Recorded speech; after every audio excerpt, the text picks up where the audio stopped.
बानी पीटीआई से मुलाकात की इजाजत। बिलावल भुट्टो ने क्रेडिट ले लिया। हैदराबाद जलसे में बोले कि पीटीआई क़यादत को बानी पीटीआई से मुलाकात की इजाजत हमने दिलवाई। उधर बैरिस्टर गौहर ने कहा कि मौलाना की रहायशगाह पर बिलावल जरूर आए थे, अलग कमरे में बैठे थे। जो मुझसे हो सका मैंने कर ली, कॉम्प्रोमाइज भी कर दी, दरमियानी रास्ता भी निकाल दिया। अब इससे ज्यादा मैं क्या कर सकता हूं? उससे मिलने की इजाजत दिया जाए।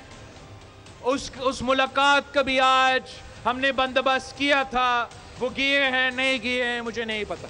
बिलावल साहब भी आए थे, मौलाना साहब ने उनको टाइम दिया था, वो आए थे। वो मौलाना साहब के घर में किसी और कमरे में बैठे, जाते हुए हमारी तरफ आए। हमारी सलाम दुआ ज़रूर हुई है, लेकिन बिलावल साहब के साथ हमारी ड्राफ्ट पे कोई गुफ्तगू नहीं हुई है।